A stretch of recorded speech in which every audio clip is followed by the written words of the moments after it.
Hello hello. शुरू करें। कितना नंबर तक हुआ था? 512। यहां तक हो गया था। पानी का पाचन होता है कहां पर? बड़ी आंत में। कहां होता है रे? पानी का पाचन होता है कहां पर? बड़ी आंत में। अब बाद बाकी सभी का पाचन कहां होता है? हाँ, छोटी आंत में ना। बाद बाकी सभी चीजों का पाचन छोटी आंत में होता है। कहां होता है? छोटी आंत में होता है। और आहार नाल में जो भोजन हम ग्रहण करते हैं किसके द्वारा? क्रमाकुंचन के द्वारा। किसके द्वारा? क्रमाकुंचन क्या है? मांसपेशियों में संकुचन। मांसपेशियों में संकुचन और फैलाव को हम लोग क्रमाकुंचन कहते हैं। यहां से बना था ना। पित्त रस की प्रकृति। अब देखो चला। जो उदर रस की प्रकृति अगर कहेगा या जठर रस कहेगा, क्या कहेगा? जठर रस या उदर रस की जो प्रकृति होती है ये अम्लीय होती है। कैसी होती है चला? अम्लीय होती है। पित्त रस जो होता है, पित्त रस जो होता है ये कैसी होती है? क्षारीय। ई अम्लीय होता है हाइड्रोक्लोरिक एसिड के कारण। किसके कारण? आई क्षारीय होता है सोडियम बाइकार्बोनेट यानी बेकिंग सोडा के कारण। किसके कारण? हम आपको बोले थे जितना भी टाइप का सोडा है वो सब का सब क्या है? क्षार है। तो आपको क्वेश्चन कहेगा जठर रस या उदर रस अम्लीय होता है किसके कारण? हाइड्रोक्लोरिक एसिड के कारण। अब पित्त रस क्षारीय होता है किसके कारण? बेकिंग सोडा के कारण। जल्दी से लिख लो।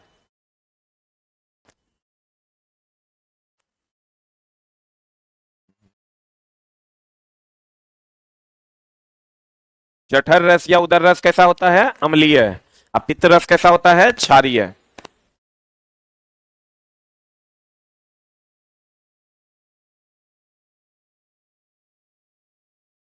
शुक्रवार को चलाएगा हम कर देंगे खत्म।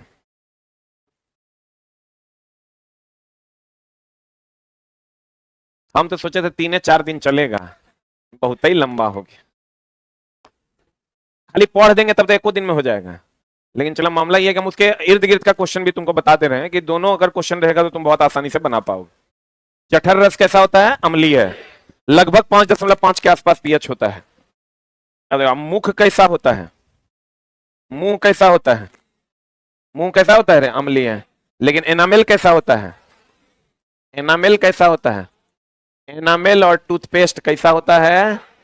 क्षारीय होता है। इनामेल और टूथपेस्ट कैसा होता है? क्षारीय। इससे ज्यादा तो क्वेश्चन अटपट इसमें है नहीं। हो गया। इनामेल और टूथपेस्ट कैसा होता है? क्षारीय। जठर रस उदर रस कैसा होगा? अम्लीय। पित्त रस कैसा होगा? क्षारीय। मुंह कैसा होगा? अम्लीय। सही है ना? ये सब तो तू जानवे करता है। नींबू में साइट्रिक एसिड होता है और क्या है, विनेगर में एसिटिक एसिड होता है। ये सब जानता है ना? हाँ, ये ओल बकरी तो तुम ऑलरेडी जानता है। अब आ जाओ हेने।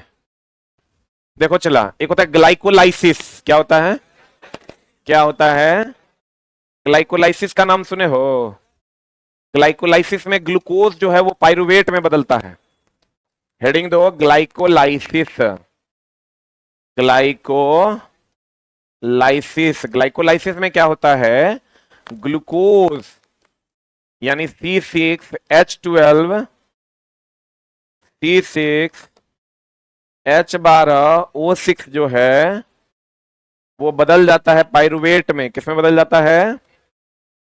पाइरुवेट में बदल जाता है। आप पाइरुवेट बोले तो C3H3O3।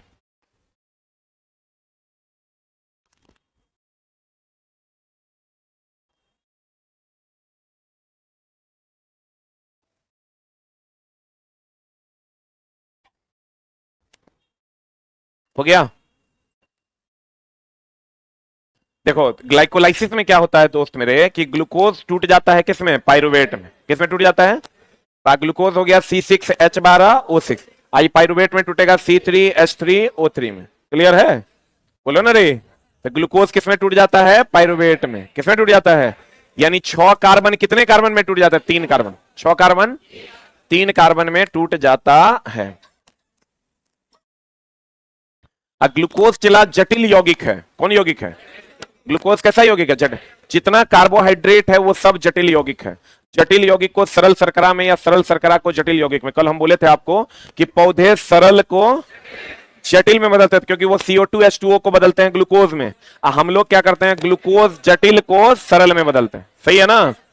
अब कहता है एक 6 कार्बन वाले ग्लूकोज के अणु को 3 कार्बन वाले अणु पाइरुवेट में विखंडन होता है और इसे हम लोग ग्लाइकोलाइसिस कहते हैं। क्या कहते हैं इसको? ये जो प्रक्रिया है चला, इसे हम लोग ग्लाइकोलाइसिस कहते हैं। और ये पूरी प्रक्रिया जो है, ये पूरा का पूरा जो मामला है चला, ये कोशिका द्रव्य में होता है। कहां होता है? ये पूरा का पूरा मामला कोशिका द्रव्य में होता है। कहां होता है चला? ये पूरा का पूरा मामला कोशिका द्रव्य में होता है। ये जो ग्लूकोज पाइरुवेट में बदलता है, ये पूरा मामला कहां होता है? कोशिका द्रव्य में। और यह प्रक्रिया क्या कहलाती है? ग्लाइकोलाइसिस। क्या कहलाती है? ग्लाइकोलाइसिस कहलाती है। बताओ, यह प्रक्रिया ये तो ग्लाइकोलाइसिस कहलाती है और यह प्रक्रिया कहां होता है? कोशिका द्रव्य में होता है। अब देखो चला, पाइरुवेट का विखंडन और श्वसन जो होता है, पाइरुवेट का जो विखंडन और श्वसन होता है ग्लाइकोलाइसिस के दौरान, तो इसमें 3 बातें होती है। जो बच्चा बढ़िया से समझिएगा, इसका मामला थोड़ा सा गड़बड़ है। अगर हम लोग कहते हैं जो श्वसन हम लोग करते हैं, इसमें 3 बातें हैं। या तो पर्याप्त ऑक्सीजन होगा, या अपर्याप्त ऑक्सीजन होगा, या ऑक्सीजन नहीं होगा। 3 बातें हैं। हम लोग जो श्वसन के दौरान ऊर्जा गेन करते हैं, इसमें 3 बातें हैं। या तो ऑक्सीजन पर्याप्त होगा, या तो ऑक्सीजन क्या होगा दोस्त मेरे? ऑक्सीजन क्या होगा? ऑक्सीजन पर्याप्त होगा, या ऑक्सीजन आंशिक होगा। आंशिक होगा मतलब अपर्याप्त होगा, अपर्याप्त होगा। या नहीं तो ऑक्सीजन क्या होगा? अनुपस्थित होगा। क्या होगा चला? अनुपस्थित होगा। तो इसमें अगर हम बात करें, ऑक्सीजन अगर पर्याप्त होगा तब जो हमको मिलेगा वो मिलेगा CO2 प्लस H2O अब प्लस क्या मिलेगा? ऊर्जा। अगर ऑक्सीजन अपर्याप्त है, जैसे हम लोग दौड़ते हैं तो हम लोग को ऑक्सीजन पर्याप्त नहीं मिलता, तो हम लोग जोर जोर से सांस खींचते हैं क्योंकि हम लोगों को ऑक्सीजन पर्याप्त नहीं मिलता और जोड़ों में दर्द भी होने लगता है। क्यों? क्योंकि यहां पर बनता है लैक्टिक एसिड। क्या बनता है? लैक्टिक अम्ल। और जब ऑक्सीजन अनुपस्थित हो जाएगा तो धीरे धीरे आप बेहोश होने लगते हैं, क्योंकि बेहोशी की स्थिति आ जाती है। देखिए, अगर ऑक्सीजन अनुपस्थित हो, वहां पर आपको रख दिया जाए तो धीरे धीरे आप बेहोशी की स्थिति में चलने लगिएगा, हाथ पैर आपका एकदम सुस्त होने लगेगा, क्योंकि इथेनॉल का निर्माण हो जाता है। किसका निर्माण होता है? अभी नहीं सोचना दारू पीने से बढ़िया है ऑक्सीजन हटा दें जीवन से। अरे, दारू पीने से बढ़िया है कि ऑक्सीजन हटा दीजिए, इथेनॉल का निर्माण होगा, अपने आपका शरीर जो है काम करना बंद कर देगा। ऑक्सीजन पर्याप्त होगा तो क्या होगा? CO2 प्लस H2O प्लस ऊर्जा। ऑक्सीजन आंशिक और अपर्याप्त होगा तो लैक्टिक एसिड प्लस ऊर्जा। ऑक्सीजन अनुपस्थित होगा तो इथेनॉल प्लस ऊर्जा। सही है ना? तो देखो, इसको याद रखने के लिए आप ये समझिए, पर्याप्त होगा तो CO2 प्लस H2O प्लस ऊर्जा, अपर्याप्त होगा तो जो दौड़ते हैं हम लोग तो वो लैक्टिक एसिड का निर्माण करेगा, और अगर एकदम अनुपस्थित हो जाएगा तो बेहोशी आ जाएगी, दैट इज इथेनॉल। क्या हो जाएगा? इथेनॉल का निर्माण करता है। दारू पिए हैं आप लोग कभी? नहीं पीजिएगा भी नहीं। हम एक बार ट्राई किए थे, लेकिन चला इतना कड़वा है वो कि पीना मेरे बस में नहीं था, इसलिए हम उसको नहीं पिए। मतलब एक घूंट स्प्राइट नहीं, तुम मतलब साफ ही इतना, तुम देखना जो आदमी दारू पीता है वो सबसे पहले जब एक पैक डालेगा ये जो ऐसे करता है ना, इसलिए कि चला उसका टेस्ट बहुत ही घटिया है। बस हमको लगता है इतना घटिया टेस्ट का दैनिक जीवन में कुछ भी उपस्थित नहीं है उसके अलावे। अब पता नहीं फिर भी लोग पीते हैं, क्यों पीते हैं, तो जो पीते हैं वो जाने। लेकिन चला हम लेकिन एक बार ट्राई किए थे, हमको लगा कि एक बार पी के देखते हैं, सब पी रहा है, कहता मजा आता है, एक बार देते हैं पी के। लेकिन चला वो टेस्ट इसका इतना खराब है कि आप उसको पी नहीं सकते, लेकिन बहुत लगभग लोग पीवे करते हैं। तो टेस्ट छोड़ो, लोग कहता टेस्ट को छोड़ो, मजा को देखो। तो वही वाला बात है। तो अगर आप नहीं पिए हैं तो कभी पीजिएगा नहीं। ऑक्सीजन अनुपस्थित होता है तो क्या बना देगा? इथेनॉल। क्या बना देगा? तुम लोग लेकिन मन में सोचता होगा, अरे आप तो पीवे करते होंगे, ऐसे ही बोल रहे हैं, सोच रहा है था क्या? साफे पागल है कि रे? अच्छा चला, अगर हम पिएंगे तो हम कह देंगे कि हम दारू पीते हैं, कौन जुल्म हो जाएगा? मेरा कौन क्या उखाड़ लेगा? भाई पैसा कमाते हैं हम अपने पैसे का पीते हैं, इसमें क्या? तो हम स्टूडेंट नहीं है ना, है मन करेगा पिएंगे। अभी चला मन कर नहीं रहा है, जब मन करेगा शुरू करेंगे। हम सोचे हैं 60-65 के बाद शुरू करेंगे। 65 के बाद करने से फायदा ये होगा ना, कैंसरो होगा हमरा कहेगा डॉक्टर कैंसर हो गया, तो हम कहेंगे हाँ समय पूर्ले होने दो, जितना दिन है उतना। एकदम चला, सब घटिया काम नहीं करना है। गुटखा कितना लोग, खैनी कितना आदमी खाता है? ईमान विद्या कसम हाथ खड़ा कर दो। ये खाता है खैनी? विद्या कसम है। 1 2 3 4 चला। कौन है जे खाता है? हाथ खड़ा करो, नहीं तो 1 नंबर से नहीं होगा नौकरी। अरे बाप रे बाप, आओ आओ तेरा आज पॉपुलर करने से। अरे इसमें 10 से 15% लड़का खैनी खाता है। बिहार की शान है खैनी। छोटा स्टैंड अप। कब से खा रहा है? हाँ 12वां से। बैठो बैठो, तुरंत नोबेल पुरस्कार देते हैं। देखो चला, ऑक्सीजन पर्याप्त मात्रा में होने पर CO2 प्लस H2O प्लस ऊर्जा, और ऑक्सीजन अपर्याप्त या आंशिक मात्रा में होने पर लैक्टिक एसिड प्लस ऊर्जा। ऑक्सीजन अनुपस्थित होने पर, ना होने पर नहीं, होने पर क्या बनेगा? इथेनॉल प्लस CO2 प्लस ऊर्जा। 9 को काट दिया। अब देखो चला, एटीपी का नाम सुने हो ना? Adenosine triphosphate. एटीपी की अगर हम बात करें, एडिनोसाइन ट्राइफॉस्फेट, यही ना रे? इसको हम लोग ऊर्जा मुद्रा भी कहते हैं। क्या कहते हैं इसको? ऊर्जा मुद्रा भी कहते हैं। एटीपी का निर्माण कहां होता है? माइटोकॉन्ड्रिया में। कहां होता है? एटीपी का निर्माण माइटोकॉन्ड्रिया में होता है, और एटीपी को ऊर्जा मुद्रा भी कहते हैं। एटीपी का निर्माण कहां होता है? कहां होता है? माइटोकॉन्ड्रिया में होता है, एडिनोसाइन ट्राइफॉस्फेट। और इसको हम लोग क्या कहते हैं? चला, ऊर्जा मुद्रा। क्या कहते हैं इसको? ऊर्जा मुद्रा कहते हैं। एक एटीपी के श्वसन से 30.5 किलो जूल पर मोल ऊर्जा की प्राप्ति होती है। याद रखना होगा। हमारे शरीर में जो वसा है वो 1 कैलोरी अगर जलेगा, 1 कैलोरी अगर हमारे शरीर में ऊर्जा का काम होगा, तो एक वसा में 9.2 कैलोरी पर ग्राम ऊर्जा होता है। कितना? 9.2 कैलोरी पर ग्राम। अगर आपको कहेगा 1 एटीपी श्वसन होगा तो कितना किलो जूल पर मोल निकलेगा? 30.5 किलो जूल पर मोल ऊर्जा मिलता है। अब देखो चला, क्वेश्चन आता है कि पौधों में, किसमें चला? पौधों में हम आपको पीछे भी बताए थे कि परासरण विधि द्वारा क्या होता है? खनिज का संचरण होता है। किसके द्वारा? परासरण विधि द्वारा ही ना पानी का संवहन करते हैं हम लोग। या पानी का जो परासरण विधि है क्या?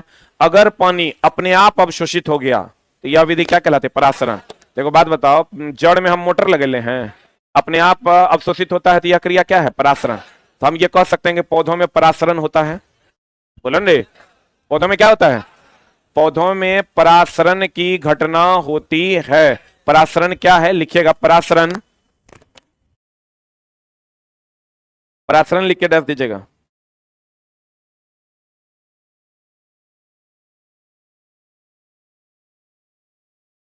हाँ विपिन पाठक भैया, आपका कमेंट हम देख रहे हैं। लिखे? लिखे हो? क्या लिखे? पौधों में परासरण विधि द्वारा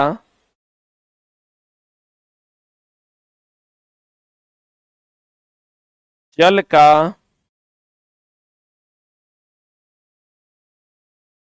अवशोषण होता है।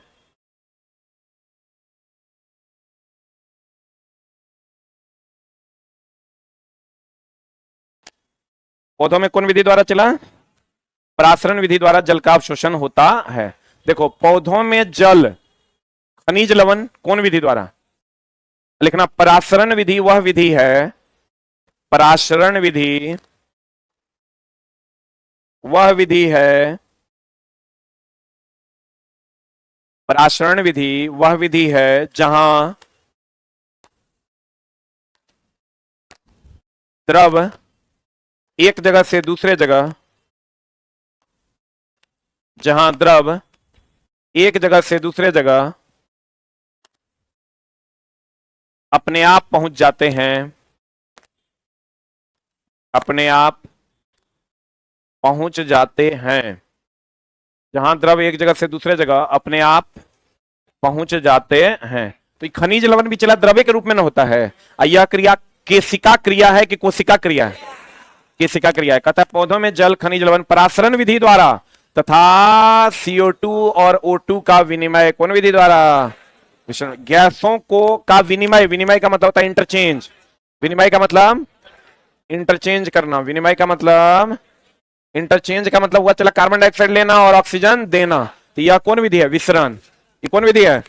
तो कहते हैं गैसों का इंटरचेंज विसरण विधि द्वारा होता है, जबकि जल और खनिज लवण का जो आदान प्रदान होता है किस विधि द्वारा? पराशरण विधि द्वारा। कभी कभी क्वेश्चन आता है चला प्लोएम जो है किसका संचरण करता है?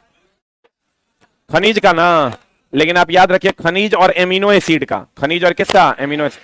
लड़का मार देता है खनिज, लेकिन अब ऑप्शन में थोड़ा सा गड़बड़ी कर दिया, सब जानता है जाइलम जल का, प्लोएम खनिज का, जाइलम जल का, प्लोएम खनिज का। तुमको क्वेश्चन देगा प्लोएम किसका संचरण करता है, अगर दे देगा प्लोएम किसका संचरण करता है तो एक ऑप्शन खनिज रहेगा, एक ऑप्शन खनिज और एमिनो एसिड रहेगा, तो वही मारना।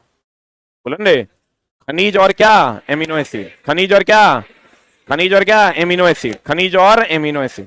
अब बताओ, तो हमने कहा जल और खनिज लवण का संचरण कौन विधि द्वारा? परासरण विधि द्वारा। कौन विधि द्वारा? गैसों का इंटरचेंज होता है विसरण विधि द्वारा। कौन विधि द्वारा? विसरण विधि द्वारा। कहते हैं जलीय जीव का श्वसन दर। अब देखो चला, एक चीज हमेशा ध्यान रखना, जलीय जीव जो होते हैं, कौन जीव जो होते हैं? जलीय जीव का श्वसन दर अधिक होता है। श्वसन दर की अगर बात करोगे, श्वसन दर की अगर बात करोगे तो जलीय जीव का अधिक होता है, जलीय जीव का अधिक होता है स्थलीय जीव की तुलना में। जलीय जीव का अधिक होता है स्थलीय जीव की तुलना में। ध्यान दीजिएगा, पौधों में श्वसन दर जो होता है जलीय जीव में ज्यादा होता है और स्थलीय जीव में कम। जलीय जीव में चूंकि वो जल से ही ऑक्सीजन ग्रहण कर लेता है, इसलिए ऑक्सीजन की यहां पर चूंकि श्वसन दर अधिक होता है, यहां ऑक्सीजन की कमी होती है। यहां ऑक्सीजन की क्या होती है? कमी। और यहां ऑक्सीजन की अधिकता होती है। तो पृथ्वी पर जो स्थल पर ऑक्सीजन कितना प्रतिशत है? कितना प्रतिशत?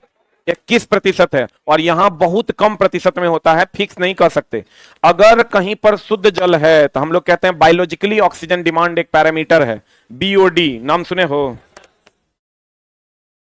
एक पैरामीटर है चला BOD, बायोलॉजिकल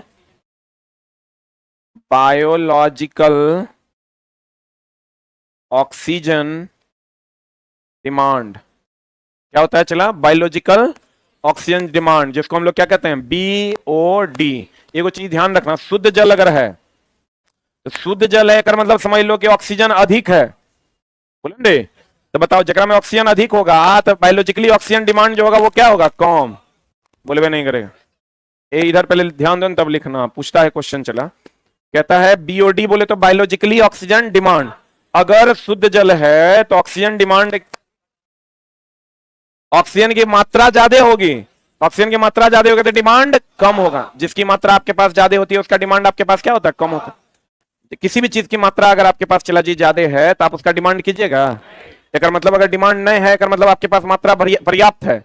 अगर मात्रा कम रहेगा तो तुरंत डिमांड हाई हो जाएगा कि नहीं हमको वो बात चाहिए ही चाहिए। क्लियर है? बोलो ना।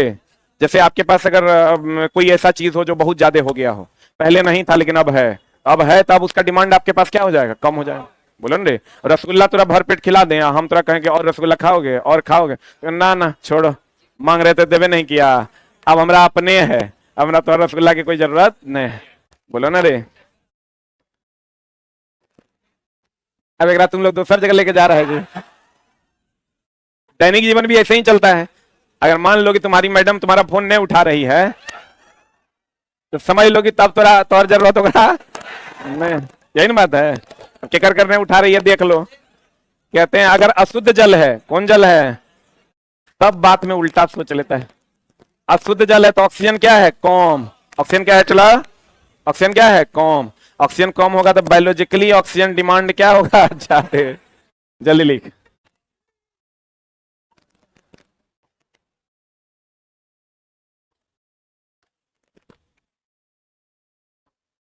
हो गया?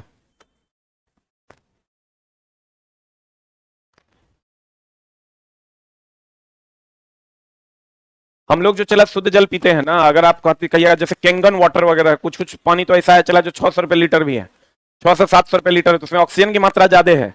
तो ऑक्सीजन की मात्रा ज्यादा होगा, तुम्हारा पाचन सही हो जाएगा, एनर्जी लेवल तुम्हारा सही हो जाएगा, CO2 प्लस H2O प्लस ऊर्जा बनने लगेगा। ऑक्सीजन की मात्रा, अशुद्ध जल पियोगे तो उसमें ऑक्सीजन की मात्रा कम रहेगी, ऑक्सीजन की मात्रा कम रहेगी तो क्या बनेगा, लैक्टिक एसिड। लैक्टिक एसिड बनेगा तो क्या होगा, थकान।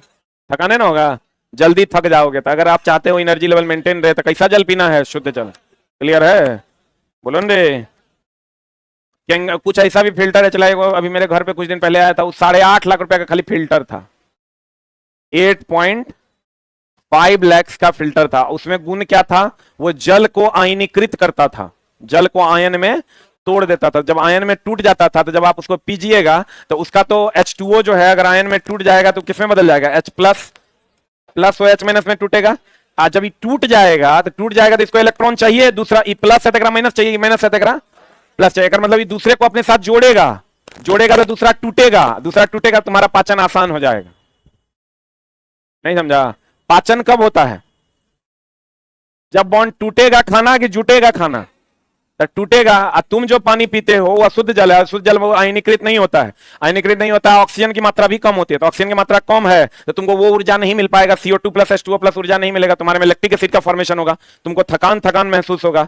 और दूसरा कि H2O तुम्हारा आयनीकृत नहीं होगा, आयनीकृत नहीं होगा तो आयन नहीं बनेगा, आयन नहीं बनेगा तो दूसरे को अपने साथ तोड़ के घुलाएगा नहीं, और तोड़ के घुलाएगा नहीं तो पचेगा नहीं, पचेगा नहीं तो वो अनडाइजेस्टेबल हो जाएगा। अगर ये तोड़ देगा, आयन में टूट जाएगा तो ये दूसरे को अपने साथ क्या करेगा, जोड़ लेगा। बोलो रे, कोई भी चीज एक जगह से टूटेगा तो दूसरे जगह क्या होगा, जुड़ेगा। बोलो रे, अगर नहीं टूट रहा है तो मतलब दूसर से जुड़ेगा नहीं। बोलो ना रे, इसलिए हम लोगों को शुद्ध पानी पीना चाहिए, कहते हैं, गौर फरमाइएगा। अब मामला क्या है चला, श्वसन दर जो है वो जलीय जीव में ज्यादा होता है, किसमें ज्यादा होता है, जलीय जीव में ज्यादा होता है, और स्थलीय जीव में कम। स्थलीय जीव में अगर कम होता है तो यहाँ ऑक्सीजन की मात्रा अधिक, श्वसन कम है तो ऑक्सीजन बचेगा ना, और यहाँ जलीय जीव में श्वसन ज्यादा होता है तो ऑक्सीजन की क्या हो जाएगी, कमी हो जाएगी। बोलो हाँ।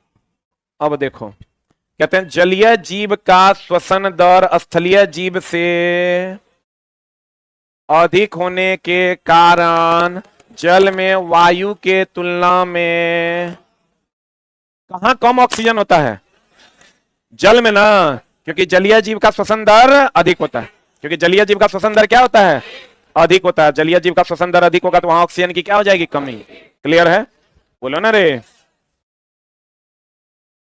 क्रिचॉफ्स का नियम सुने हो, हाँ देखो चला, क्रिचॉफ्स का दो नियम था, एगो वोल्टेज लॉ था, एगो करंट लॉ था, नाम सुने हो। क्रिचॉफ्स का दो नियम था, एगो था वोल्टेज लॉ, या एगो चला कह दें धारा नियम, या इसी को हम लोग कहते हैं जंक्शन लॉ, ये पहला लॉ था, या इसी को हम लोग कहते हैं नोड लॉ, नोड लॉ। एक होता है चला, एक होता है वोल्टेज लॉ, कौन लॉ चला, वोल्टेज लॉ। अब वोल्टेज लॉ को हम लोग क्या कहते हैं, लूप लॉ। ये दोनों जो है ना, ये क्या कहता है, ये कहता है इनकमिंग करंट बराबर आउटगोइंग करंट।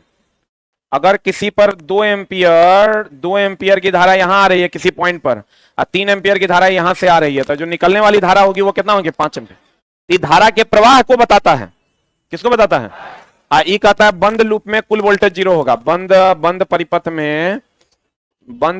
में कुल वोल्टेज जो होगा, कुल वोल्टेज क्या होगा, 0 होगा ना, कुल वोल्टेज कितना होगा, 0। तो ये क्रिचॉफ का नियम धारा के प्रवाह के बारे में बताता है कि जितना आएगा उतना जाएगा। लेकिन यही फेराडे का नियम है, फेराडे का विद्युत चुंबकीय प्रेरण का नियम, ये धारा उत्पन्न होने के बारे में बताता है कि फ्लक्स कटेगा तो क्या जनरेट होगा, ये बोलो रे। धारा के उत्पन्न होने के बारे में कौन बताता है, फेराडे। कौन बताता है, कौन बताता है, फेराडे। लेकिन धारा के प्रवाह के बारे में कौन बताता है, क्रिचॉफ। बोलो हाँ, बोलो हाँ। इसको हम लोग कहते हैं धारा या नियम धारा या आवेश संरक्षण। कल तो था, हमको लगता है एलपी वाला टेस्ट में, कल एलपी वाला टेस्ट में था ना, ये ऊर्जा संरक्षण।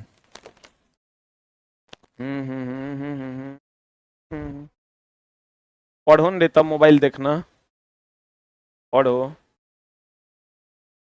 अगर मोबाइल नहीं रहेगा जाने नहीं बचेगा।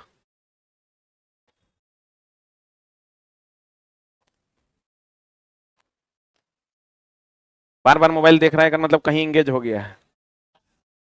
बाबू रास्ता बहुत गलत जगह जा रहा है, इसलिए बच्चों इन समस्या ही है कि इस उम्र में समझ में सही और गलत आता नहीं है। पढ़ियो रहा है, मोबाइल देख रहा है, पट पट पट पट।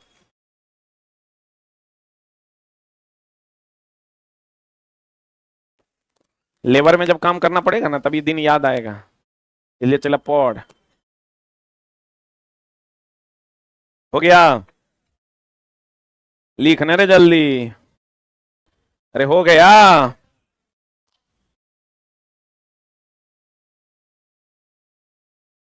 पढ़े? अब देखो चला, ये लाइन अब बढ़िया से समझना। किरचॉफ्स का नियम से मोटर में धारा का प्रवाह, मोटर में धारा का प्रवाह समझाया जाता है तथा उत्पन्न किया जाता है धारा फेराडे के विद्युत चुंबकीय प्रेरण के सिद्धांत के अनुसार। क्लियर है? ये डाउट है? अगला लाइन प्लाज्मा, प्लाज्मा चला, प्लाज्मा, प्लेटलेट, हिपेरिन, ये सब का नाम सुना है? प्लाज्मा जो है ये खाद्य पदार्थों का परिवहन करता है। क्या करता है चला? परिवहन करता है। हिपेरिन जो होता है ये रक्त में पाया जाता है, जो जमने देता है कि जमने नहीं देता है? रक्त के अंदर पाया जाता है, जो रक्त को जमने नहीं देता। एक होता है प्लेटलेट, प्लेटलेट रक्त के अंदर रक्त को जमने नहीं देता हिपेरिन, अब बाहर में रक्त को जमने नहीं देता है। जमने देता है कि जमने नहीं देता है? हाँ, जमने देता है। कौन? प्लेटलेट। इसी के कारण रक्त जमता है। एक मिनट होल्ड डाउन, हमने आपको कहा प्लाज्मा किस किस चीज का परिवहन करता है? जितना खाद्य पदार्थ है, नाइट्रोजनी अपशिष्ट है, उस सब का परिवहन कौन करता है? प्लाज्मा। हिपेरिन रक्त को रक्त के अंदर जमने नहीं देता है, और प्लेटलेट जो है वो जमने देता है। जमने देता कहां? बाहर कि अंदर? बाहर में। अंदर में जम जाएगा तो गड़बड़ा जाएगा। बाहर यह जमने देता है। कौन जमने देता है? प्लेटलेट। ये कहां? बाहर के अंदर। आई कहां? अंदर, रक्त के अंदर, मतलब शरीर के अंदर। बोलो न रे।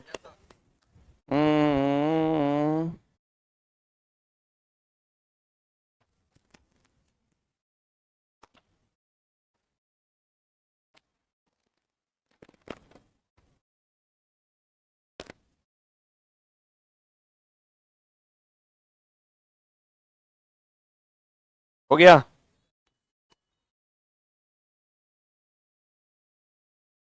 अरे हुआ?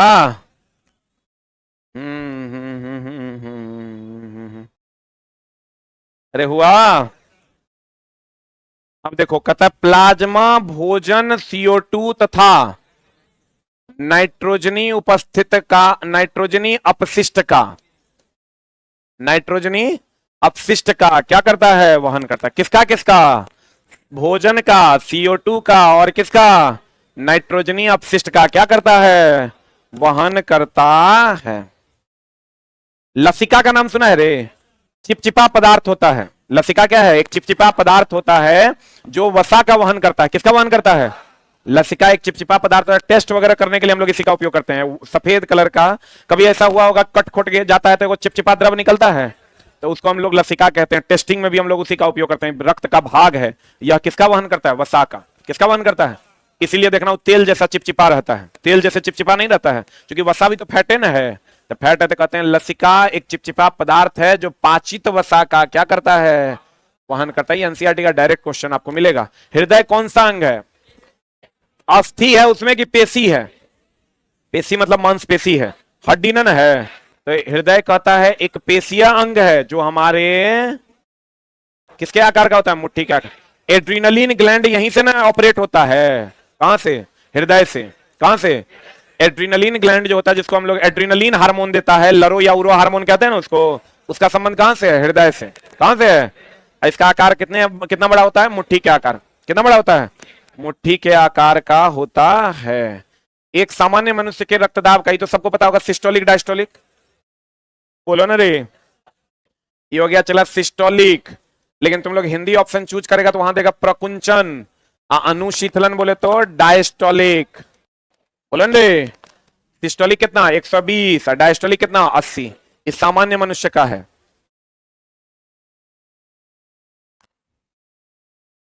अब एक बात बताओ, चला मछली में और हम लोगों में क्या अंतर है? मछली में एक ही परिसंचरण तंत्र है, उसमें चला शुद्ध अशुद्ध रक्त एक में बहता है। हम लोगों में लेकिन एगो सिरा है, एगो धमनी है। सिरा में शुद्ध की अशुद्ध?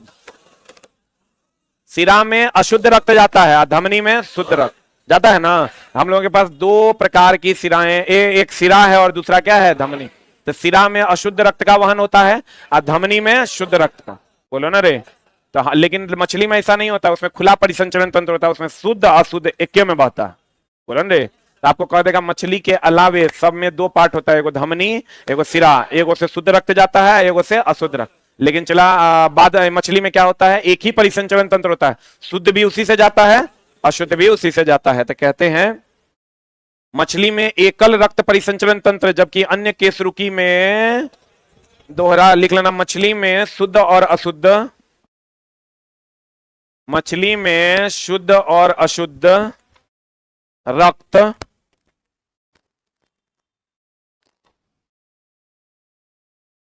मछली में शुद्ध और अशुद्ध रक्त एक ही परिसंचरण तंत्र में होता है, एक ही परिसंचरण तंत्र में होता है, एक ही परिसंचरण तंत्र में होता है। अभी तुरंत बताए थे, बताओ। प्लेटलेट शरीर से बाहर रक्त का थक्का बनाता है कि अंदर? हिपेरिन शरीर के अंदर रक्त जमने नहीं देता। बताए थे ना, ये जब कट खोट जाता है तब जो थक्का बनाएगा वो कौन बनाएगा? प्लेटलेट। और शरीर के अंदर जो रक्त आपका जमेगा नहीं, किसके कारण? किसके कारण? हिपेरिन के कारण। हिपेरिन का निर्माण कहां होता है? यकृत में। यकृत बोले तो लीवर में। पित्त का निर्माण भी यकृत में होता है। किसका निर्माण? ये पित्त का निर्माण भी कहां होता है? अब पित्त का स्टोरेज कहां होता है? पित्ताशय में। पित्त का काम है वसा का पाइसीकरण करना। पित्त का काम क्या है? पाइसीकरण करना मतलब क्या करना? तोड़ना। पाइसीकरण करना मतलब क्या करना? तोड़ना। अब देखो, कहता है लसिका। अभी तुरंत ने बताए थे, लसिका क्या करता है? वसा का वहन, पाचित वसा का वहन। किसका वहन करता है? लसिका पाचित वसा का वहन करता है। लसिका रक्त प्लाज्मा के समान, परंतु इनमें अल्प मात्रा में क्या होता है? प्रोटीन होता है। तथा यह कैसा होता है? रंगीन। एगो और ध्यान रखना, क्लोरीन भी रंगहीन होता है। क्लोरीन क्या होता है? चला रंगहीन होता है। लसिका रक्त प्लाज्मा के समान, परंतु इसमें अल्प मात्रा में प्रोटीन होता है। और यह कैसा होता है? चला रंगहीन। और यह क्या करता है? पचित वसा का वहन करता है। किसका वहन करता है?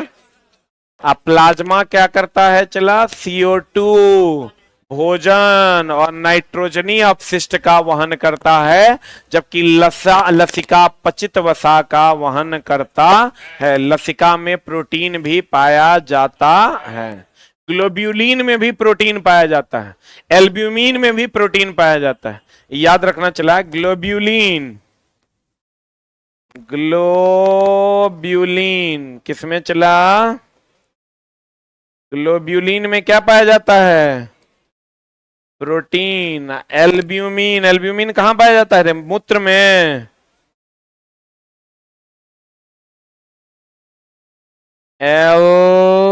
एल्ब्यूमिन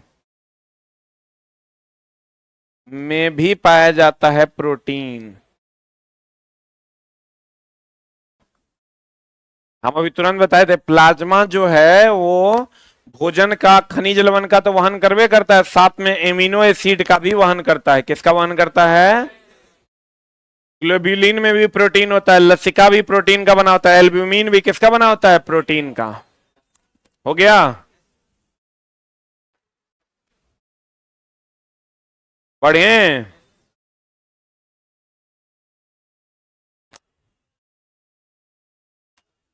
लसिका तरल को बाह्य कोशिकाएं अवकाश से पुनः रुधिर में ले जाता, बाह्य कोशिकाओं से फिर रुधिर में लसिका ही ले जाता है चीजों को।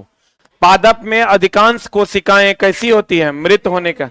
अब देखो चला, पादप में पौधों में कम ऊर्जा की आवश्यकता होती है। क्यों होती है? क्योंकि इसका जो बाहरी उत्तक है, जो बाहरी आवरण जिसको आप कहते हैं मृदु उत्तक, मृदु उत्तक कहते हैं ना, उचला कंप्लीट मरा हुआ होता है, उसमें कोई जान नहीं होता है। इसलिए मनुष्य की तुलना में, स्तनधारी की तुलना में पौधों को कम भोजन की आवश्यकता होती है। देखते नहीं, एक बार हम लोग पौधा लगा देते हैं और उसको 2 महीना बाद, 3 महीना बाद, 6 महीना बाद भी खाद देते हैं तो कोई दिक्कत होता है? आम वाम में तो देखते हैं जब आम फलने का टाइम आता है उससे कुछ दिन पहले लोग एक बार खाद लगा देता है। तो पौधों को कम ऊर्जा की जरूरत होती है क्योंकि उसमें बहुत सारे उत्तक मृत हैं।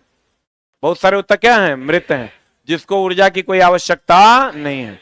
तो कहते हैं, आपको कहेगा क्वेश्चन कि सर्जन जाइलम में जल की गति, चूसक प्रेरक बल, इचलक। देखो एक चीज का ध्यान रखना, वाष्पोत्सर्जन, एक मिनट होल्ड डाउन। जाइलम में जल की जो गति होती है ये कोशिका टू कोशिका होती है, सेल टू सेल, कोशिका से कोशिका में। लिख लो, कहता है वाष्पोत्सर्जन, जाइलम में जल की गति कोशिका से कोशिका में चूसक या प्रेरक बल द्वारा होता है। हम बताते हैं कैसे। अभी तुरंत आपको बताए थे हम परासरण, याद है? क्या बताए थे? चला, परासरण क्या बताए थे? तो परासरण एक प्रकार का चूसके बल ना है रे। जैसे पानी का परासरण होता है, तो पानी का परासरण होता है तो पानी हम लोग जड़ में डालते हैं और उसका क्या कर लेता है? चूसन कर लेता है। तो चूसके बल के द्वारा ना परासरण होता है। तो हम लोग कहते हैं प्लोएम हो या जाइलम हो, कौन बल काम करता है वहां? चूसक। चूसक बल को ही हम लोग क्या कहते हैं? प्रेरक बल के नाम से जानते हैं। अभी तुरंत बताए थे हम, प्लोएम के बारे में सब जानता है, खनिज लवण या भोजन का संचरण करता है। जाइलम जल का, प्लोएम किसका? खनिज लवण का। प्लोएम किसका? खनिज लवण का। लेकिन जानिए आपकी प्लोएम पादप में भोजन के अलावे किसका? एमिनो एसिड का संचरण करता है। किसका संचरण करता है? ये तो 112 पढ़े होंगे, जाइलम जल का, प्लोएम खनिज लवण का, जाइलम जल का, प्लोएम खनिज लवण का, जाइलम जल का, प्लोएम खनिज लवण। लेकिन अब आप ये जानिए कि प्लोएम खनिज लवण का तो करवे करता है, साथ में क्या रहता है? Amino acid. साथ में क्या रहता है? Amino acid. एमिनो एसिड से किसका निर्माण होता है? प्रोटीन का। अब प्रोटीन से उत्तक का, उत्तक से अंग का, अंग से शरीर का। अब कहता है चला मानव उत्सर्जन तंत्र, जैसे देखो किडनी उत्सर्जन तंत्र है। किडनी क्या है? चला बताओ, किडनी का एगो होता है? 2 गो। ये क्वेश्चन एनसीईआरटी का है, अगर आप पढ़िएगा एनसीईआरटी तो आपको मिल जाएगा। 2 गो किडनी होता है। इसको कहते हैं चला मूत्रवाहिनी। मूत्रवाहिनी का एगो होता है? 2 गो। इसको कहते हैं मूत्राशय। ई हो गया मूत्रमार्ग। मूत्रमार्ग हो गया कै गो? एगो। मूत्राशय हो गया एगो। मूत्रवाहिनी हो गया 2 गो।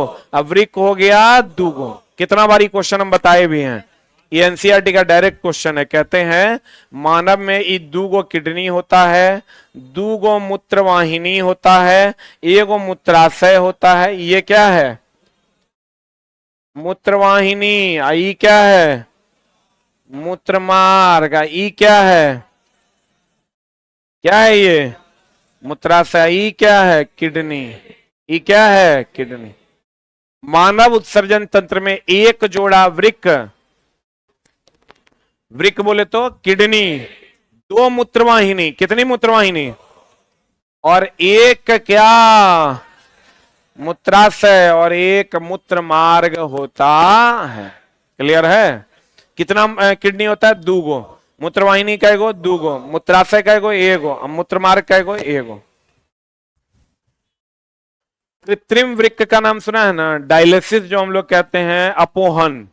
अरे मशीन लगा के आजकल चला, किडनी फेल्योर खूब हो रहा है। अगर आप किसी भी प्रकार का मेडिसिन रेगुलर खाइएगा ना तो किडनी फेल्योर के चांसेस बहुत ज्यादा हो रहे हैं। कोई भी मेडिसिन, जैसे कुछ लोगों को गांव घर में अभी हम देखे, वो मेडिकल शॉप वाला हमारा दोस्त है, उसके दुकान पे हम थे, तो एक आदमी था, वो आया तुरंत गैस का दवाई लेने। गैस का दवाई लिया, वो चल गया। बेचारा गरीब आदमी था, 6 टका का टेबलेट था, 6 टका 7 टका डेली कमाता था लेबर में। आया, अपना 7 टका का दवाई लिया, चल गया। फिर आया अगले दिन, फिर हम गए संजोग से उसी टाइम में, तो फिर वो दवाई लेके 7 टका का चल गया। हम बोले कि भाई जो तुम दवाई खा रहे हो, ये 60 टका 60 टका 60 टका, ये कब से खा रहे हो गैस का दवाई? बोला पिछले 7 साल से खा रहे हैं।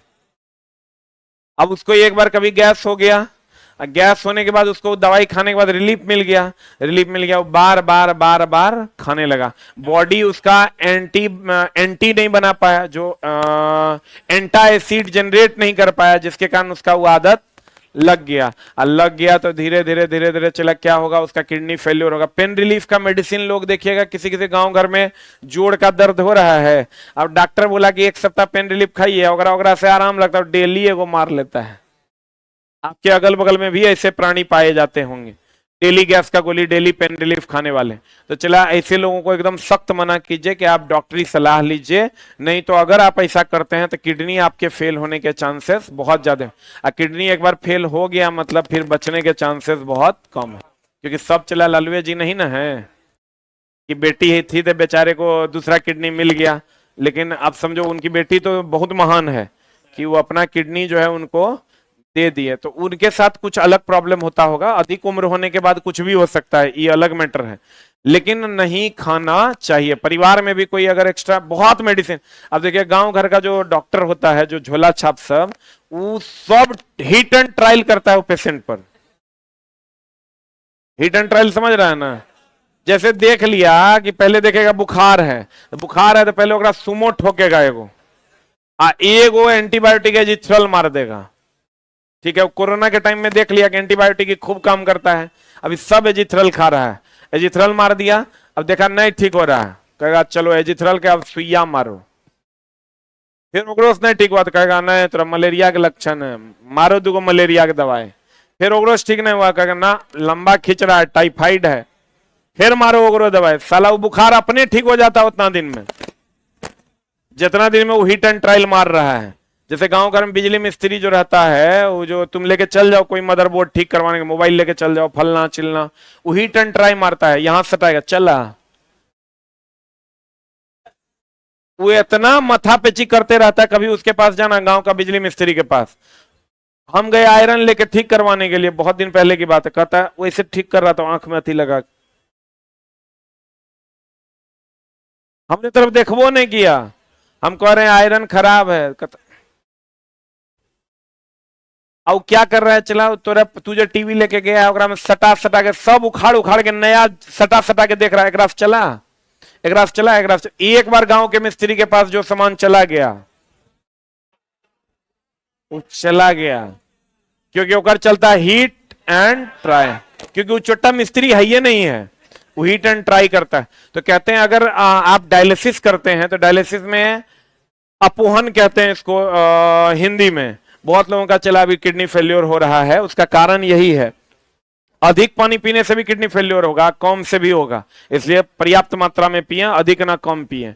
कृत्रिम वृक्क, कृत्रिम वृक्क, कृत्रिम वृक्क हो गया डायलिसिस। कृत्रिम वृक्क क्या है? डायलिसिस। अब जाइएगा, हम एक बार डायलिसिस देखे, चला उसमें कुछ नहीं होता है, तुम्हारा किडनी काम नहीं कर रहा है, तुम्हारा किडनी यूरिया को छान नहीं पा रहा है, क्रिएटिनिन लेवल बढ़ जाएगा, वो क्या करेगा, रक्त को किडनी में जो जा रहा है वहीं से निकाल के मशीन में डाल देगा। अब मशीन में डाल के ओकरा शुद्ध करेगा, और शुद्ध करके तब तो और शरीर में डाल देगा, तो डाल देगा, इसी को हम लोग कहते हैं डायलिसिस। क्या कहते हैं इसको? तो देखो किडनी में अगर होगा ये तो रक्त में बहुत सारी चीजों का वो अवशोषण करता है, लेकिन मशीन करेगा क्या? मशीन करेगा? नहीं करेगा, क्योंकि कहते हैं कृत्रिम वृक्क, कृत्रिम वृक्क, ये कृत्रिम वृक्क अपोहन जिसको हम डायलिसिस कहते हैं, में मूत्र का पुनः अवशोषण नहीं होता है, सिर्फ वो क्या करता है, छानता है।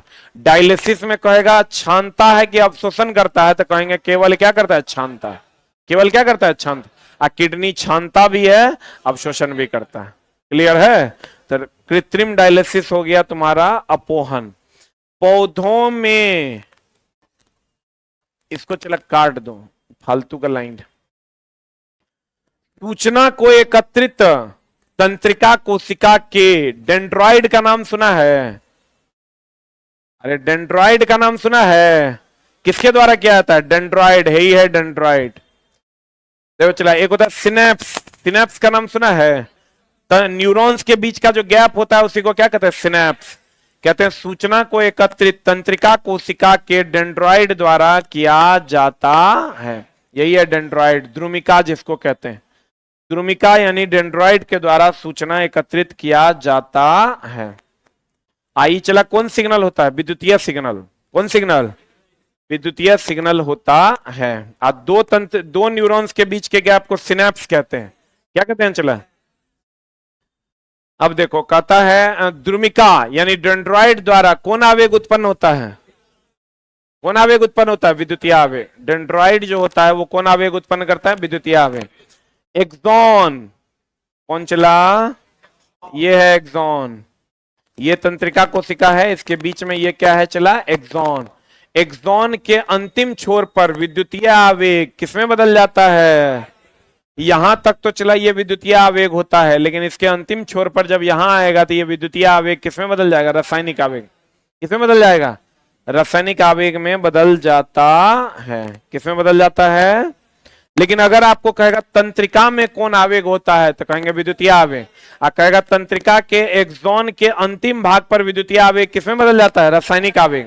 किसमें बदल जाता है? रासायनिक आवेग में बदल जाता है।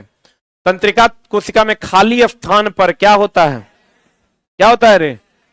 सिनेप्स बना होता है। क्या बना होता है?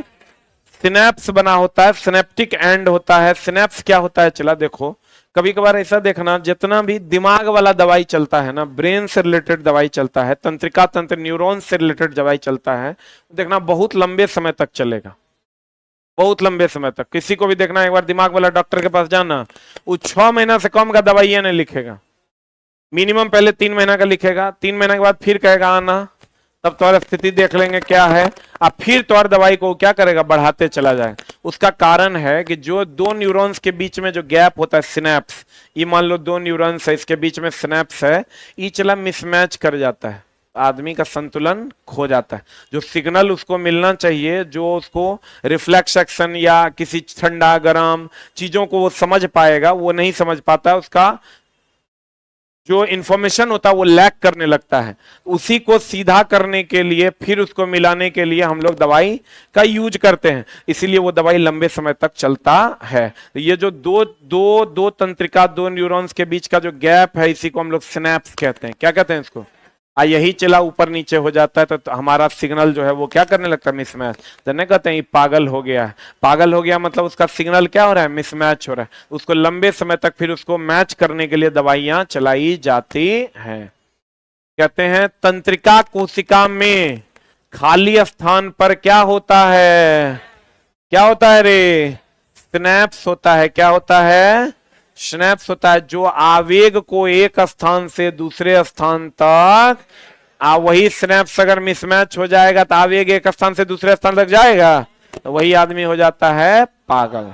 तो उसमें चला, कोई भी डॉक्टर होगा तो लंबे समय तक के लिए आपको मेडिसिन लिखेगा। जंतु में प्रतिवर्ती चाप यानी रिफ्लेक्स एक्शन का नाम सुने हो? बोलो रे।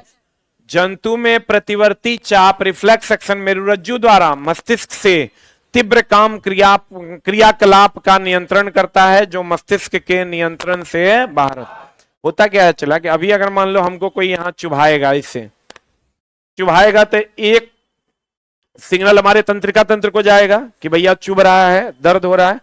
फिर दूसरा एक एक्शन इधर से होगा, और फिर रिफ्लेक्स एक्शन होगा तंत्रिका तंत्र से इधर की ओर रिकवर करने के लिए। बोलो रे।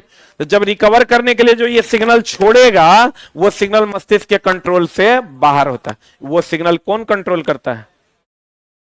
कौन कंट्रोल करता है? स्पाइनल कोड कंट्रोल करता है। कौन करता है? जैसे अगर हम किसी को ऐसे चुभा देते हैं तो मस्तिष्क तंत्रिका तंत्र को सूचना मिलती है कि भैया चुभ गया है। चुभ गया है तो ये सूचना यहां से गया कहां? मस्तिष्क को। मस्तिष्क फिर सूचना बैक करता है कि भैया उसको रिकवर करो। रिकवर करो तो वो किसके पास आता है? स्पाइनल कोड के पास। तो बताओ मस्तिष्क के कंट्रोल से बाहर हो गया कि उसके कंट्रोल में रहा? तो कहते हैं जंतु में प्रतिवर्ती चाप रिफ्लेक्स एक्शन मेरुरज्जु द्वारा मस्तिष्क से तीव्र काम क्रियाकलाप का नियंत्रण करता है, जो मस्तिष्क के नियंत्रण से किसके नियंत्रण में चला जाता है? Spinal cord. किसके नियंत्रण में जाता है? लिख लो इसी को बढ़ा के, तथा यह स्पाइनल कोड के नियंत्रण में चला जाता है।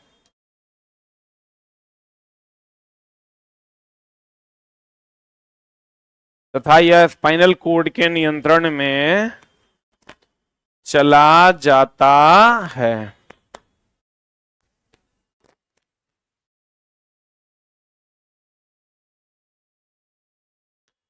किसके नियंत्रण में चला जाता है? स्पाइनल कोड के नियंत्रण में चला जाता है।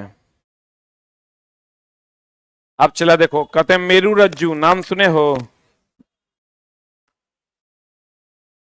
हेलो,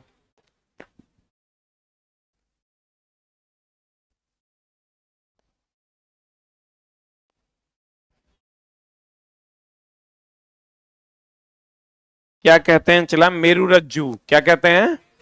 मेरू रज्जू रीढ़ की हड्डी केसरुक दंड से क्या रहती है? सुरक्षित रहती है। जो आपका स्पाइनल कोड होता है वो किससे सुरक्षित रहता है? केसरुक दंड से सुरक्षित रहता है। पादप सूचनाओं का संवहन विद्युत रसायन के उपयोग द्वारा करता है। रसायन के उपयोग द्वारा नहीं, किसके? क्यों? क्योंकि पादप में भोजन आयनों में टूट जाता है, और जहां पर आयन का प्रवाह होगा वो किसका प्रवाह है? विद्युत धारा का। किसका प्रवाह है? आयन का प्रवाह। किसका प्रवाह है? विद्युत धारा का। तो कहते हैं पादप सूचनाओं का संवहन रसायन के उपयोग से कि विद्युत रसायन के उपयोग से? अब कहता है चला पादप कोशिका का आकार एवं दिशा किसके द्वारा? अच्छा बताओ, पादप में कोशिका की जो दिशा होगी किधर से किधर जाएगा? तो जल ने तय करेगा। जल जिधर बहेगा उधर कोशिका की दिशा होगी, या जिधर जल नहीं बहेगा उधर कोशिका की दिशा नहीं होगी। तो कहते हैं पादप कोशिका में आकार और दिशा किसके द्वारा नियंत्रित होता है?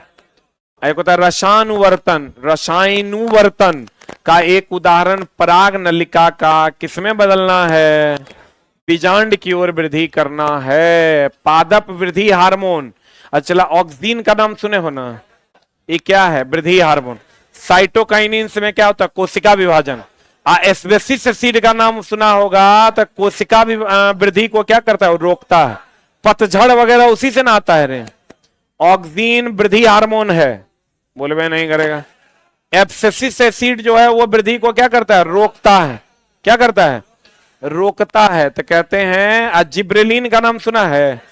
तना हो गया, फल हो गया, फूल हो गया, इसमें वृद्धि किसके कारण होता है? जिब्रेलिन के कारण। किसके कारण? देखो तुमको क्या क्या पूछेगा। ऑक्सीन। ऑक्सीन वृद्धि हार्मोन है। प्रकाशानुवर्तन किसके कारण होता है? ऑक्सीन के कारण। प्रकाश के प्रति जो अनुवर्तन होता है किसके कारण? किसके कारण? ऑक्सीन के कारण होता है। किसके कारण होता है? ऑक्सीन के कारण होता है। जिब्रेलिन के कारण तना, फूल, फल इत्यादि में क्या होता है? वृद्धि होता है। एब्सिसिक एसिड के कारण पतझड़ होता है। तो पतझड़ कब होगा? इसका मतलब वो वृद्धि को रोकेगा कि बढ़ाएगा? साइटोकाइनिन के कारण कोशिका विभाजन होता है। बोले मैं नहीं करेगा।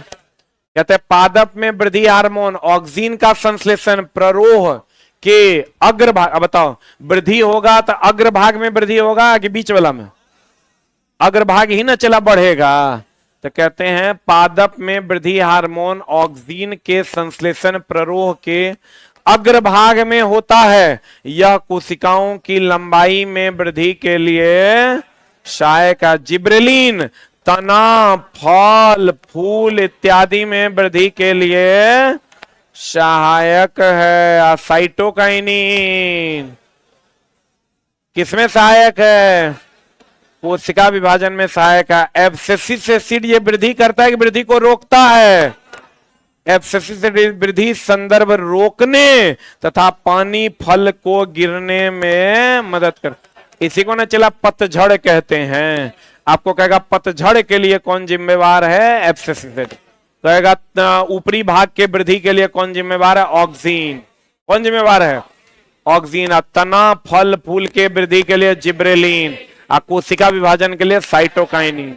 साइटोकाइनिन किसके लिए? कोशिका विभाजन के लिए। एब्सिसिक एसिड किसके लिए? पतझड़ के लिए। कहेगा फल जो है झड़ के गिर जाता है किसके कारण? एब्सिसिक एसिड के कारण। पौधों में आंतरिक वृद्धि के लिए ऑक्सीन तथा बाहरी वृद्धि के लिए कौन? जिब्रेलिन। तना वगैरह जो मोटाएगा वो किसके कारण? जिब्रेलिन के कारण। किसके कारण? एड्रीनलिन का भी तुरंत बताए थे, किससे संबंध है? हृदय से। इसी को चला लड़ो या उड़ो हार्मोन निकलता है। एड्रिनले ग्लैंड से एड्रिनलिन निकलता है जो लड़ो या उड़ो हार्मोन, इसी से सेक्स हार्मोन भी निकलता है। कौन हार्मोन निकलता है? तो कहते हैं चला एड्रिनलिन हृदय का समन्वय एवं नियंत्रण का काम करता कौन? कौन?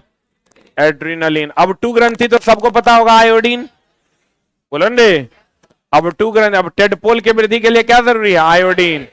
पढ़ाए हैं पीछे, आज सबको पता होगा। अब टू ग्रंथि जो है थायरॉक्सिन हार्मोन बनाने के लिए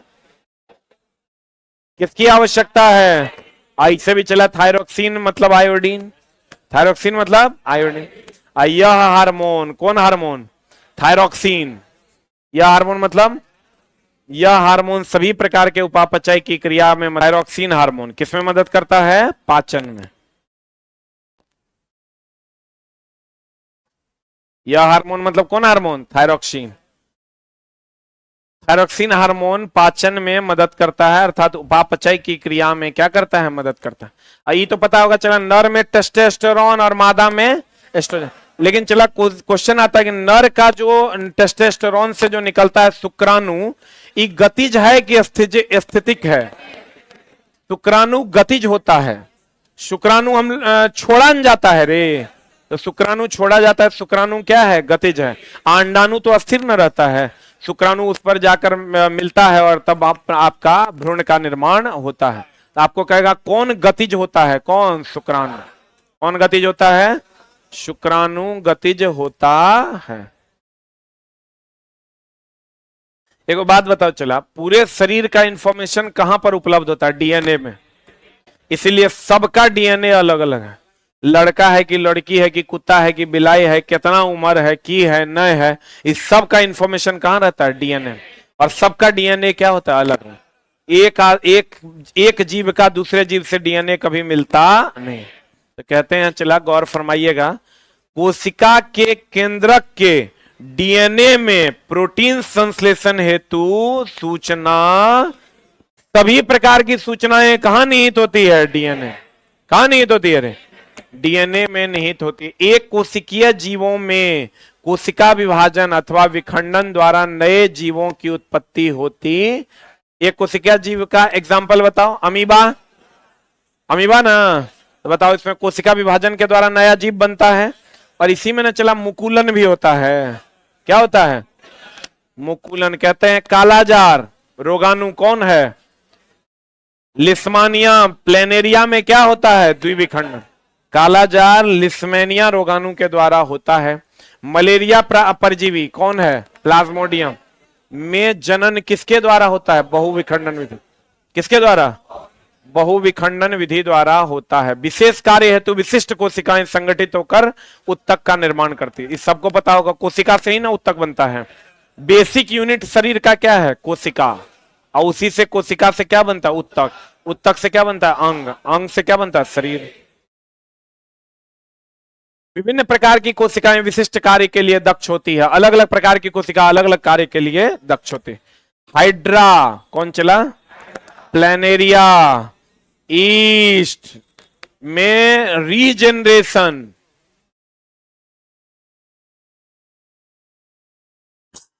द्वारा, एक मिनट होल्ड डाउन, बताओ चला हाइड्रा में इसको काट दोगे तो फिर नया आएगा कि नहीं? नहीं आएगा। हाइड्रा में, प्लेनेरिया में, ईस्ट में रीजनरेशन द्वारा जनन होता है। किसके द्वारा जनन होता है? इसको काट दीजिए फिर से नया बन जाएगा। इसको हम लोग कहते हैं रीजनरेशन। हाइड्रा, प्लेनेरिया और किसमें? ईस्ट में।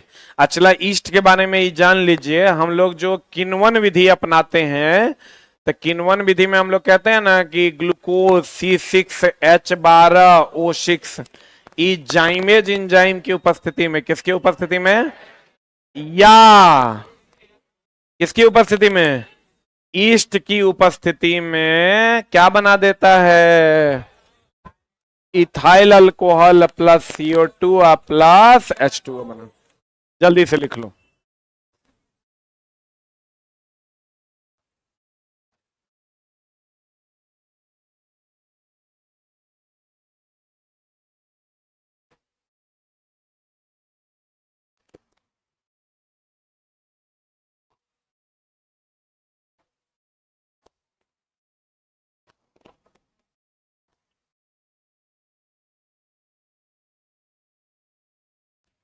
हो गया। आपको कहेगा किस विधि द्वारा इथाइल अल्कोहल बनता है, किण्वन विधि द्वारा। कहेगा कौन सी गैस निकलती है, कार्बन डाइऑक्साइड। कहेगा किसका उपयोग करते हैं, जाइमेज या ईस्ट।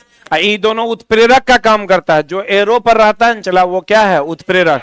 जो अभिक्रिया में भाग नहीं लेता लेकिन अभिक्रिया की दर को बढ़ा या क्या देता है, घटा देता। क्लियर है। C6H12O6। यही ग्लूकोज जब बदल जाएगा पायरुवेट में तो इसको कहते हैं ग्लाइकोलाइसिस। क्या कहते हैं। और उसमें कई गो कार्बन होता है, 3 गो, C3H3O3। यह प्रक्रिया क्या कहलाती है, ग्लाइकोलाइसिस। जब ग्लूकोज पायरुवेट में बदलता है तो यह प्रक्रिया ग्लाइकोलाइसिस कहलाती है। लेकिन जब ग्लूकोज इथाइल अल्कोहल में बदलता है तो यह प्रक्रिया क्या कहलाती है, किण्वन। किसकी उपस्थिति में, जाइमेज एंजाइम और ईस्ट। ये दोनों क्या है, उत्प्रेरक। क्या है ये, उत्प्रेरक किसे कहते हैं, जो अभिक्रिया की दर को बढ़ा दे या घटा दे, उसी को ना उत्प्रेरक कहते हैं। ईस्ट हाइड्रा कौन विधि द्वारा, मुकुलन होता है जो काट के लगाते हैं, कहते हैं किस विधि द्वारा होता है, चला मुकुलन विधि द्वारा। ईस्ट हो गया, हाइड्रा हो गया, इसमें मुकुलन की विधि होती है। ब्रायोफाइलम की पत्तियों के मार्जिन की कणिकाएं विकसित होकर किसका निर्माण करती है, नए पौधे। ये क्वेश्चन तुमको डायरेक्ट एनसीईआरटी में मिलेगा कि किसके मार्जिन की दर्रों में कलिकाएं बनती है, नई कलिकाएं बनती है, नए पौधे बनते हैं। आंसर आपको मिल जाएगा। एक ऑप्शन ब्रायोफाइटा है वहां एनसीईआरटी में, एक ऑप्शन ब्रायोफाइलम। जब ये कह देना मार्जिन से कनिकाएं विकसित होकर नए पौधे, मतलब चला जहां गैप रहता है ना, गैप में नया पौधा निकल जाता है। मार्जिन का मतलब होता है गैप, मार्जिन का मतलब गैप में जो नए पौधे निकल जाते हैं। यह घटना किसमें होती है, ब्रायोफाइलम। लेकिन जो एनसीईआरटी तुम बनाओगे वहां ब्रायोफाइलम भी है, ब्रायोफाइटा भी है। क्या मारना, ब्रायोफाइलम। मार्जिन मतलब गैप में नए पौधे का बनना। कहां होता है, ब्रायोफाइलम। कहां होता है, ईस्ट और हाइड्रा में क्या होता है, मुकुलन। ईस्ट और हाइड्रा में क्या होता है, मुकुलन। अब विभिन्न प्रकार की कोशिकाएं अलग अलग कार्य करने में क्या होती है, दक्ष होती है। हाइड्रा, प्लेनेरिया, ईस्ट, रीजनरेशन होगा, काट के लगाएंगे फिर से लगेगा, रीजनरेशन की क्रिया होती है। विशेष कार्य हेतु विशिष्ट कोशिकाएं संगठित होकर किसका निर्माण करती है, उत्तक का निर्माण कर। मलेरिया परजीवी कौन सा, प्लाज्मोडियम। बहुविखंडन की एकल विखंडन। एक कोशिकीय जीवों में कोशिका विभाजन अथवा विखंडन द्वारा नए जीवों की उत्पादन। नर में क्या होता है, टेस्टोस्टेरोन। नर का शुक्राणु गतिज की स्थैतिक, एस्ट्रोजन मादा में। अब बताओ सभी सूचनाएं कहां होती है, डीएनए में। कहां होती है, सबका डीएनए अलग अलग किसे। अब टू ग्रंथि में थायरॉक्सिन हार्मोन बनाने के लिए क्या चाहिए, आयोडीन। टेडपोल के निर्माण के लिए भी क्या चाहिए, क्या चाहिए, यह हार्मोन। सभी प्रकार की उपापचय क्रिया मतलब क्या, पाचन। मेटाबॉलिज्म सुने हो ना, मेटाबॉलिक क्रिया करता है मतलब पाचन में सहायक होता है। किसमें सहायक होता है, पाचन में सहायक होता है। पौधों में आंतरिक वृद्धि के लिए क्या, ऑक्सीन। अब बाह्य वृद्धि के लिए जिब्रेलिन। एड्रिनलिन हार्मोन का संबंध किससे है, हृदय से। किससे है, इसी को ना लरो या उरो हार्मोन कहते हैं। कौन हार्मोन कहते हैं इसको, साइटोकाइनिन क्या करता है, कोशिका विभाजन। अब पतझड़ के लिए एस्बेसिस एसिड, अब वृद्धि के लिए ऑक्सीन, अब तना के वृद्धि के लिए जिब्रेलिन, तना के मोटापे के लिए क्या, जिब्रेलिन। अब पादप में वृद्धि कहां होता है, टिप पे ना। जिब्रेलिन तना, फल और फूल में मोटापा लाता है। पादप कोशिका का आकार और दिशा किसके द्वारा, जल द्वारा। बताओ जल जो हम लोग अवशोषित करते हैं, पादप जो अवशोषित करता है वह प्रक्रिया परासरण है। और गैसों का जो विनिमय करता है वो है विसरण। क्या है वो, क्या है वो, उसको हम लोग विसरण कहते हैं। मेरुरज्जु रीढ़ की हड्डी केसरुक दंड द्वारा क्या रहती है, सुरक्षित रहता है। पादप जो सूचनाओं का संवहन करता है रासायनिक विधि की, विद्युत रासायनिक विधि किसके द्वारा। और एक्सॉन के अंतिम भाग में विद्युतीय सिग्नल रासायनिक सिग्नल में परिवर्तित हो जाता है। सिनेप्स क्या है, दो न्यूरॉन्स के बीच का गैप। दो न्यूरॉन्स के बीच का गैप को क्या कहते हैं, न्यूरॉन। सिनेप्स क्या कहते हैं, क्या कहते हैं। साइटोकाइनिन क्या करता है, कोशिका विभाजन। जिब्रेलिन क्या करता है, मोटाता है। ऑक्सीन क्या करता है, वृद्धि करता है। एस्बेसिस एसिड क्या करता है, पतझड़ में। एस्बेसिस एसिड किसमें, पतझड़ में। पतझड़ किसके कारण? एस्पेसीज से सीड के कारण। और फल गिर जाते हैं किसके कारण? पत्ते झड़ जाते हैं किसके कारण? एस्पेसीज से सीड के कारण। क्लियर है? Thank you very much.